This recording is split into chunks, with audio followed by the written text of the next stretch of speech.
Assalamualaikum warahmatullahi wabarakatuh. Saya di sini akan menyampaikan hasil kerja kelompok kami tentang pembuatan media interaktif IPA tema 4 kelas 4, pelestarian sumber daya alam. Profil kami yang pertama Alivia Nisa Pratiwi, Nanda Nurul Devitasari, Sidik Purnomo Aji, Anggita Canda Dewi. Kami dari kelas PGSD A3 19.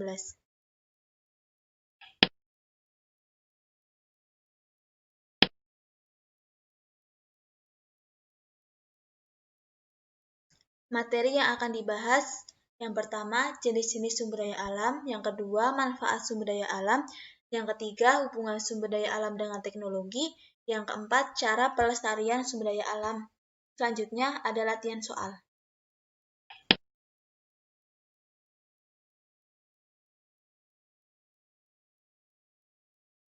Jenis-jenis sumber daya alam. Yang pertama, berdasarkan jenisnya. Sumber daya alam hayati dan sumber daya alam non-hayati.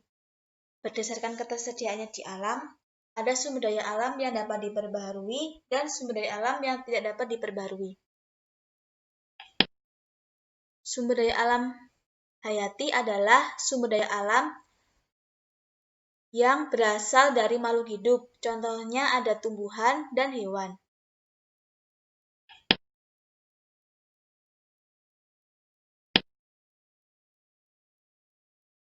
Sumber daya alam non-hayati adalah sumber daya alam yang bukan berasal dari makhluk hidup. Contohnya ada air, batu, dan tanah.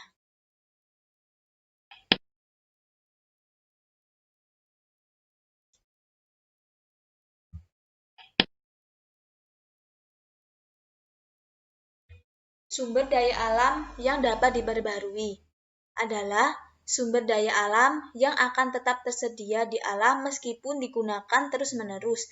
Contohnya ada tumbuhan, hewan, air, dan cahaya matahari.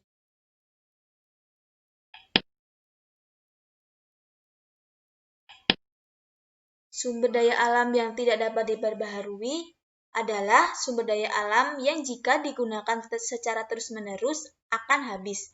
Contohnya ada emas dan batu bara.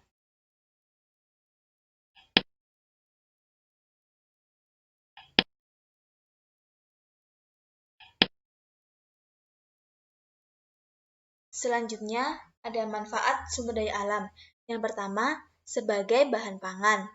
Contohnya, ayam, sapi, kambing, telur, susu, dan ikan. Yang kedua, sebagai bahan sandang. Contohnya berasal dari hewan, wol, kain sutra, dan kulit hewan.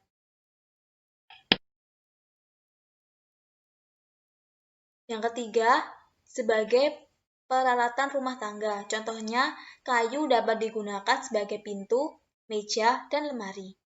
Yang keempat, produk kesehatan dan perawatan tubuh. Contohnya, jamu termasuk obat tradisional. Jamu terbuat dari jahe, kunyit, kumis kucing, mengkudu, dan lain-lain. Yang kelima, sebagai bahan bangunan. Yang keenam, sebagai sumber energi. Contohnya saja biogas berasal dari kotoran hewan. Yang ketujuh, sebagai tempat rekreasi. Penampakan alam seperti gunung, sungai, danau, dan laut, keindahannya dapat dimanfaatkan sebagai tempat rekreasi.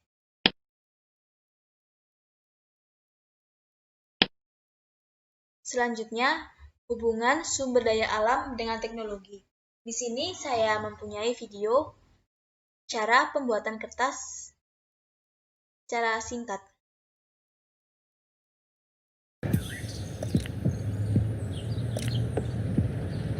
Pertama, pilih pohon-pohon yang layak dan sudah memenuhi kriteria. Kemudian, batang-batang pohon pilihan tersebut ditebang cabang-cabangnya hingga didapat bagian badan pohon. Lalu, bagian badan pohon tersebut ditebang dan dibawa ke tempat pemrosesan pembuatan kertas. Kemudian, batang-batang tersebut dipotong-potong menjadi bagian-bagian kecil agar mudah diproses. Setelah itu, potongan kecil kayu tersebut dikupas kulitnya lalu dicampur dengan bahan kimia lainnya. Setelah dicampur, bahan-bahan tersebut diproses agar menjadi sari-sari kertas. Kemudian, sari-sari kertas yang didapat diproses menjadi satu helai kertas dengan dipanaskan. Lalu, kertas-kertas tersebut digulung menjadi gulungan-gulungan besar dan dibawa untuk proses pemotongan dan uji lab. Setelah dipotong dan lulus uji lab, kertas-kertas tersebut siap dipasarkan dan dikirimkan.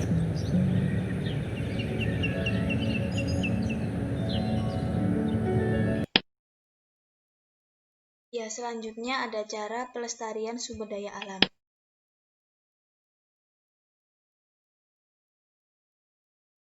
Yang pertama, melakukan reboisasi atau penghijauan terhadap daerah atau hutan yang gundul.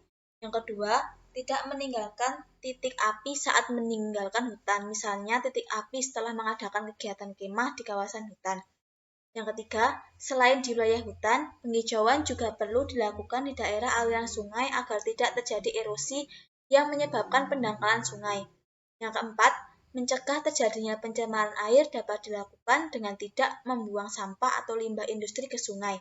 Pencegahan juga dapat dilakukan dengan menghindari terjadinya kebocoran minyak di daerah pertambangan lepas pantai. Yang kelima, kerusakan tanah dapat dicegah dengan tidak melakukan kegiatan ladang berpindah.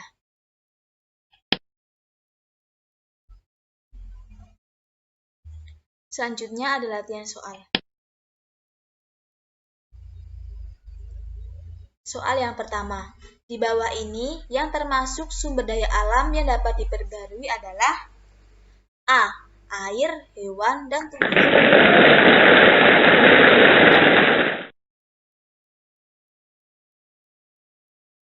Soal yang kedua, sumber daya alam yang merupakan paru-paru dunia adalah B. Hutan.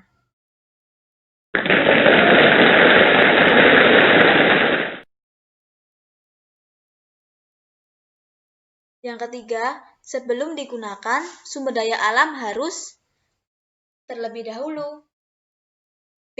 Diolah.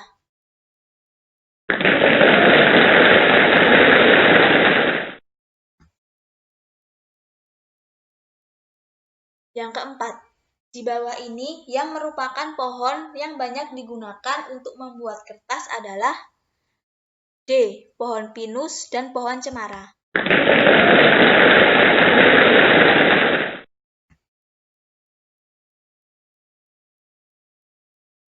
Yang kelima, sumber daya alam di bawah ini yang termasuk sumber daya alam yang dapat diperbaharui atau renewable adalah D. Hutan.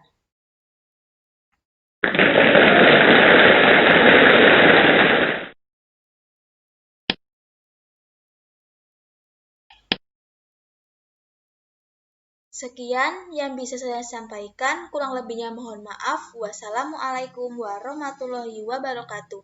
Terima kasih.